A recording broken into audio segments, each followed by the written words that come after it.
Yo, what up everybody, it's me, Fitness65. Now I'm redoing this video because I didn't like how that video came out, so I'm redoing it. So I just thought I'd bring a new video. I haven't made a video in like quite a while because I've been busy and I just haven't been able to have the time to make videos with my busy scheduling and working and being tired from work, so just haven't been able to put the effort or the time into making videos. So I thought since today I don't have much to do, or I have the time to make videos, I thought I'd make this video today. It's just gonna be my general thoughts on what's been going on in the world of professional wrestling, and if I got time later, maybe about other topics like sports or whatever, I can make that for another video if I don't have the time. But I'm just gonna give my thoughts on three companies. Well, just a little bit on the three companies. It's what's been going on lately with the three main companies, ROH, TNA, and WWE. So let's get started with this video. We start with TNA.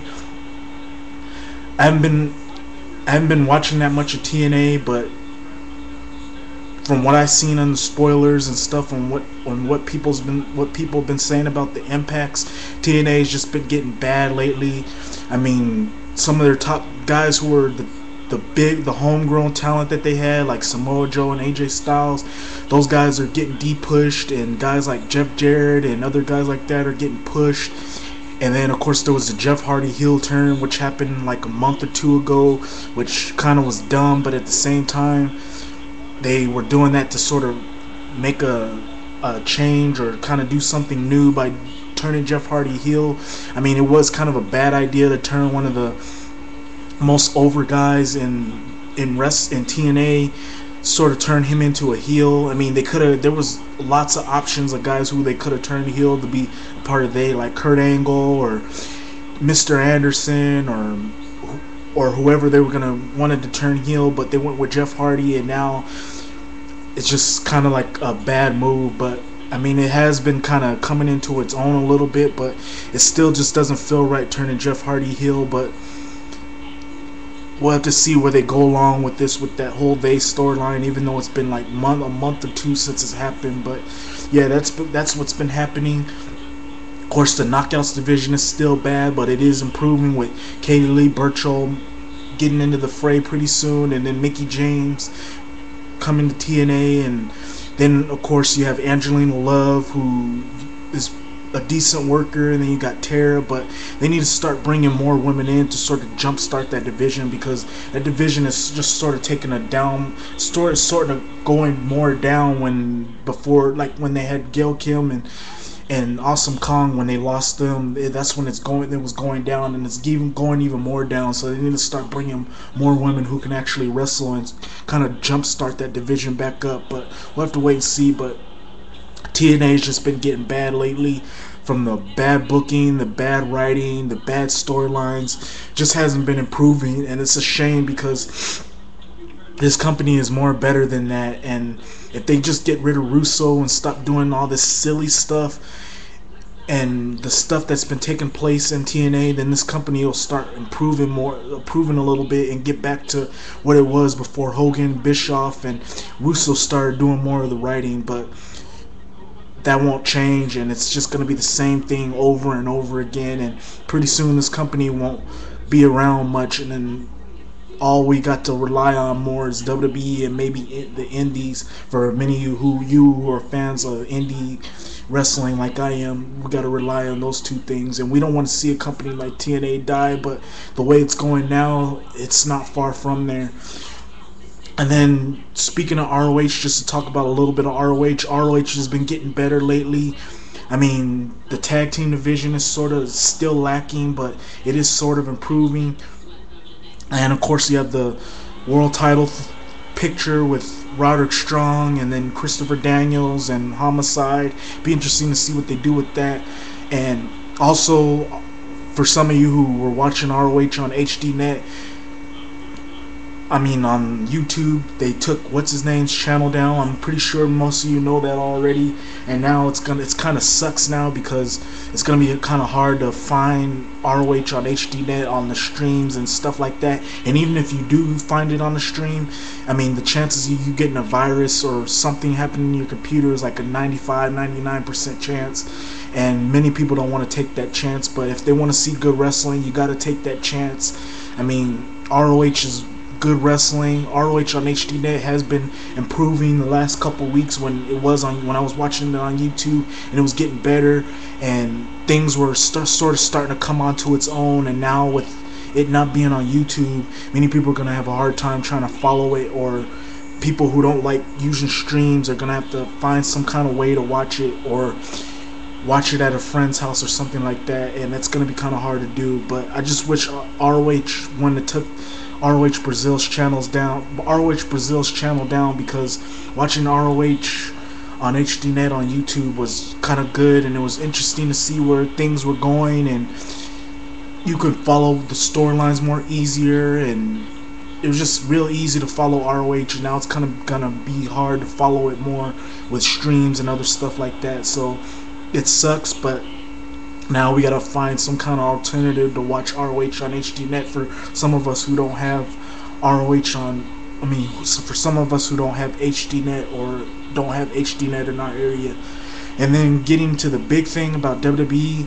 WWE's been having a lot of stuff going on. You had the Nexus storyline with John Cena being fired, and now he's doing this thing where he's attacking Nexus, being fired, but coming to the arena and attacking Nexus, even though they sort of did a poor job of doing when he was doing the attacking in the back. They was doing a poor job of trying to find out who it was, even though we already knew it was Cena. They did a bad job of that.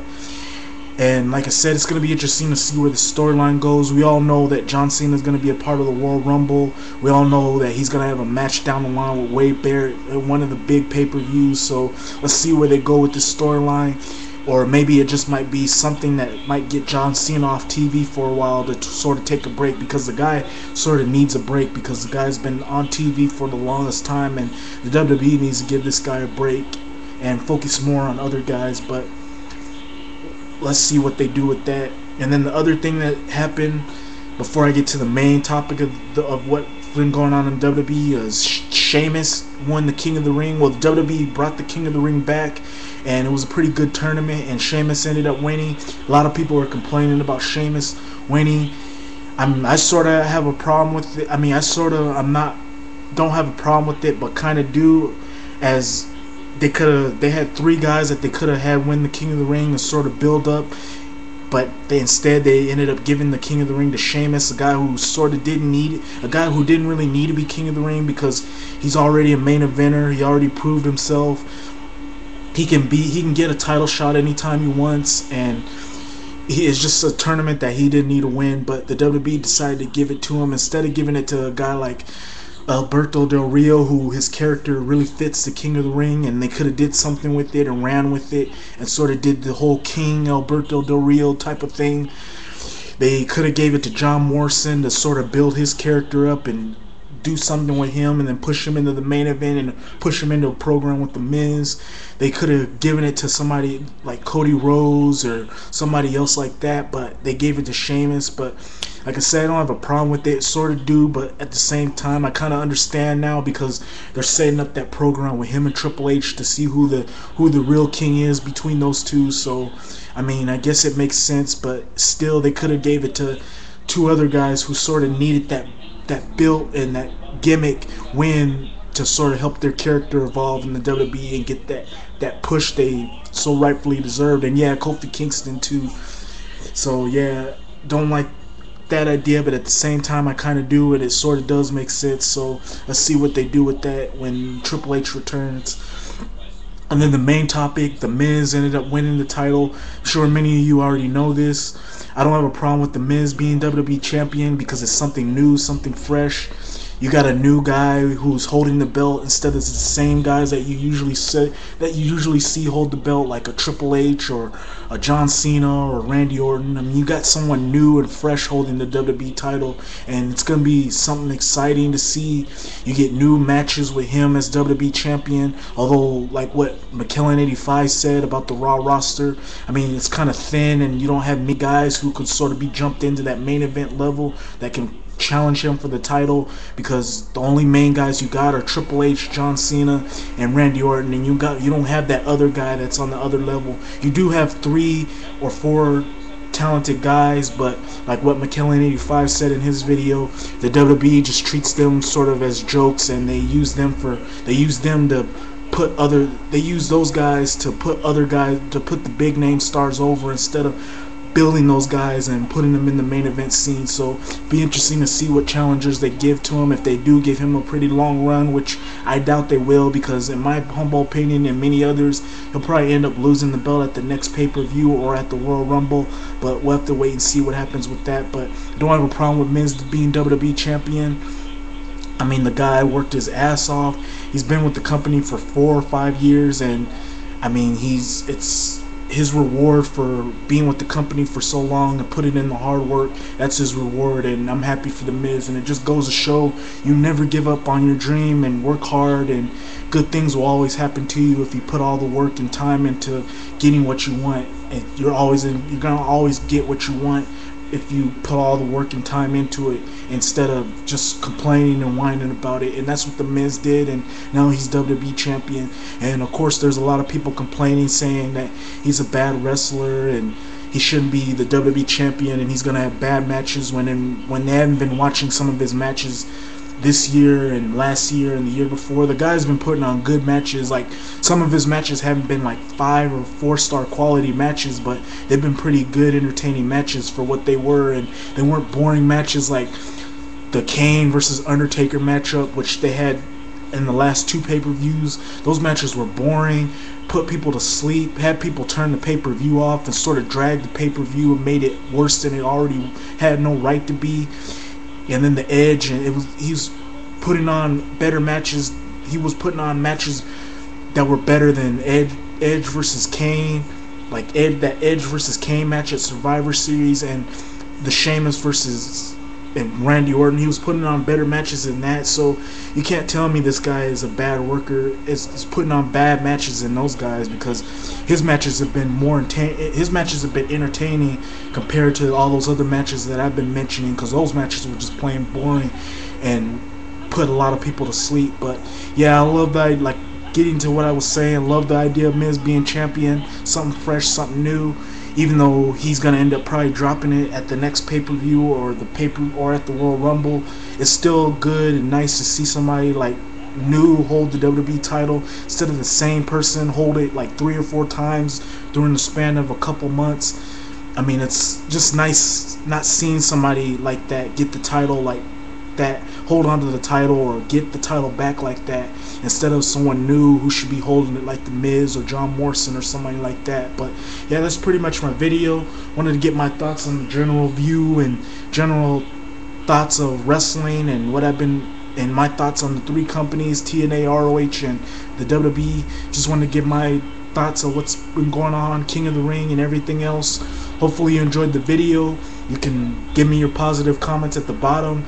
Let me know what you think about the video. You can give it a like or whatever, because that's what their new thing is. And yeah, that's pretty much what I had to say. I don't have much to say. Wanted to say more, but I've gone over the time that I wanted to say. But yeah, hopefully you enjoyed the video. And like I said, whenever I have enough time, I'll make videos, but I doubt I can't guarantee that because of my time and everything and things going on outside of YouTube, that I'll be making more videos. But until then, thank you for watching, and until I bring you a new video, hope you enjoyed the video. I'm out. Peace.